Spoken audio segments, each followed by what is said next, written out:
Halo, selamat datang kembali. Assalamualaikum warahmatullahi wabarakatuh. Di video kali ini, saya akan menjelaskan tentang bagaimana seorang customer service officer melakukan kegiatan servisnya atau pelayanannya dengan menunjukkan etika-etika yang benar dalam menerima dan melayani tamu. Oke, teman-teman, sudah hal yang lazim ya jika kita yang sedang bekerja di suatu kantor dan berada di barisan depan atau seorang customer service officer atau biasa kita sebut CSO, and then we have another term atau biasa kita sebut dengan humas, hubungan masyarakat, atau dalam bahasa Inggrisnya kita biasa sebut dengan public relation, gitu ya. Oke, kita sebagai petugas tersebut lazim bagi kita dan kantor kita itu dikunjungi oleh tamu. Jika kita bertugas sebagai officer atau pegawai atau orang yang menangani tamu yang sedang dikunjungi oleh seorang atau beberapa orang tamu, maka wajib bagi kita untuk menerima tamu tersebut dengan baik. Oke. Ketika kita menerima tamu di kantor, maka terdapat aturan atau etika tersendiri yang harus diperhatikan. Sebagai petugas PR, CSO, atau humas, kita harus mengetahui etika-etika dan cara menerapkannya dalam menerima dan melayani tamu. Oke, kali ini PowerPoint-nya saya potret ya, nggak apa-apa. Next, kita landscape lagi agar dapat suasana baru ya. Oke, kita kembali ke etika nih. Tujuan dari penerapan etika penerimaan tamu adalah agar dapat menciptakan suasana yang menyenangkan di lingkungan kerja, satu. Sekaligus agar tamu merasa nyaman dan memiliki kesan baik ketika melakukan kerjasama dengan Anda dan perusahaan Anda atau kantor Anda. Gitu ya. Jadi kesan yang kita persembahkan kepada tamu akan menjadi magnet untuk mereka tetap bekerja sama dengan kita. Sikapnya pun akan baik terhadap kita gitu ya. Jadi ini yang perlu diperhatikan juga. Hal ini tentu juga berlaku bila mana Anda sedang bertamu ke pihak kantor lain ya, ke kantor orang lain. Anda pastinya ingin agar bisa mendapatkan perlakuan yang baik dari si tuan rumah kan, ya kan? Maka jika Anda ingin hal yang sama terjadi pada Anda, maka Anda pun perlu untuk memperhatikan hal-hal yang berkenaan dengan etika tersebut. Ya, ada beberapa hal yang harus kita perhatikan ini ya. Yang satu, sambut tamu dengan tulus. Nah, ketulusan kita akan terlihat bagaimana cara kita berekspresi, tersenyum, menyapa, menghaturkan salam, memberikan sikap sopan dan santun ya. Kita biasa menyebutnya dengan 5S ya. Keramahan kita terlihat pada hal tersebut. Oke. Bisa berjabat tangan dengan menyentuh tangan langsung atau mengatupkan telapak tangan jika tidak berjabat tangan, oke ya. Selanjutnya mempersilakan tamu duduk dengan sopan ya. Mempersilakannya juga bisa menunjuk atau mengarah pada kursi yang sedang berada di samping atau dekat dengan kalian atau Anda dengan tamu. Oke. Pemberian sambutan yang tulus terhadap tamu adalah etika yang cukup utama. Tamu Anda akan bisa merasakan jika sambutan yang Anda berikan itu tulus. Jadi Anda harus lebih menunjukkan rasa tulus itu dan tidak sedang berpura-pura senyum. Sorot mata juga harus menunjukkan excitement gitu ya. Oke.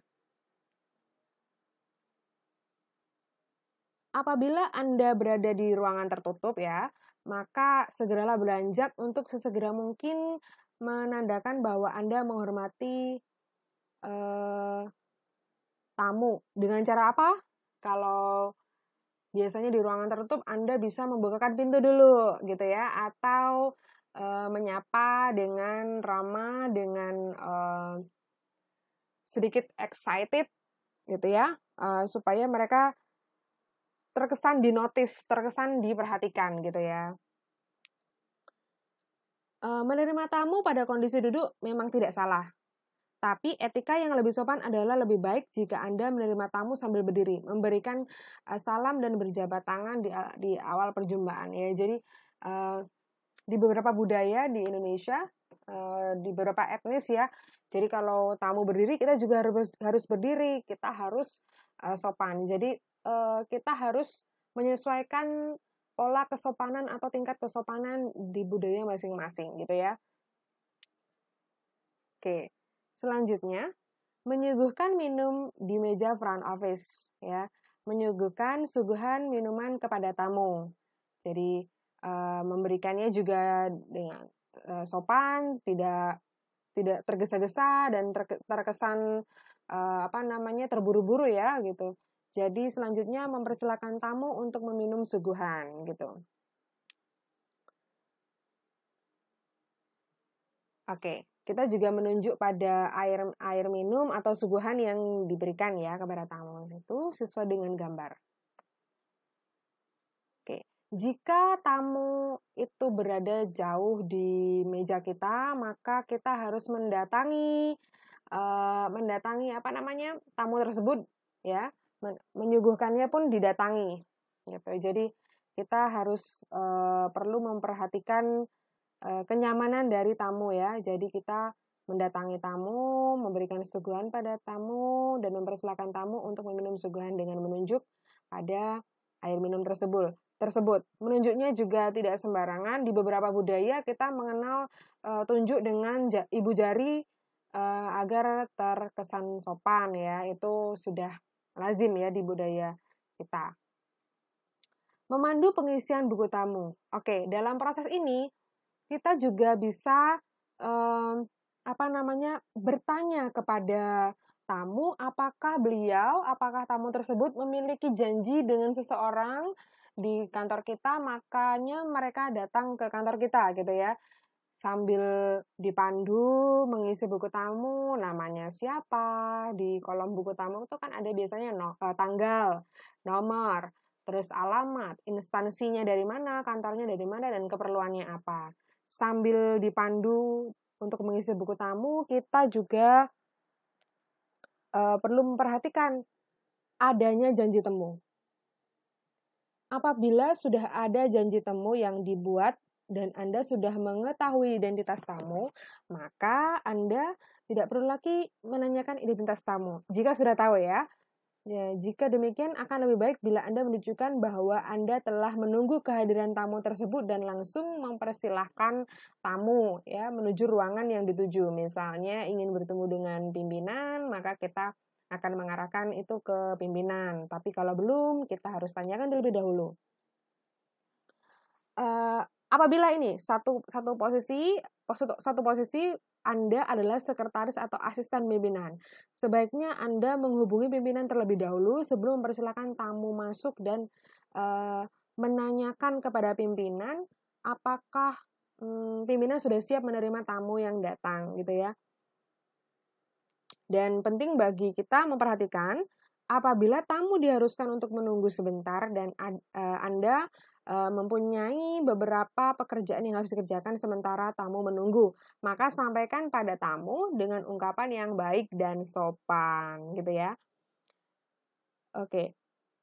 Kita juga harus berperilaku baik dengan bagaimana caranya apabila tamu tersebut salah alamat ini ya. Ini ada satu kondisi nih. Apabila tamu salah alamat atau datang hanya untuk mengajukan suatu keluhan maupun keberatan terhadap perusahaan kita, maka kita harus tetap melayani dan menyesuaikan dengan apa yang diinginkan oleh tamu.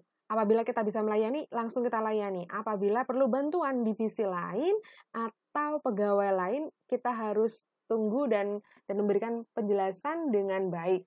Gitu ya. Oke. Jika telah selesai menjelaskan semua prosedur, menyelesaikan semua masalah atau keluhan, atau bahkan sudah selesai dengan urusannya dengan divisi lain atau dengan pimpinan, dan tamu hendak pulang, maka dengan berdiri, berikan salam dan berjabat tangan atau mengetukkan telapak tangan. Jika tamu bersifat penting, maka harus menghantar sampai ke depan pintu masuk atau pintu keluar dari front office. Etika menerima tamu di kantor yang tidak kalah penting adalah tata cara untuk mengantar tamu. Ketika ia hendak pulang ya, beri kesan yang baik pada tamu dengan selalu mengucapkan terima kasih kepada tamu yang datang karena ia telah berkunjung ke kantor Anda atau ke kantor kita ya. Jadi catatannya adalah jika memungkinkan dan tamu bersifat penting, maka tamu tersebut perlu diantar sampai pintu keluar. Begitu teman-teman. Nah, begitu saja dari saya. Semoga materi bermanfaat. Berikan komen jika ada pertanyaan. Saya akhiri sampai di sini. Selamat belajar. Wassalamualaikum warahmatullahi wabarakatuh.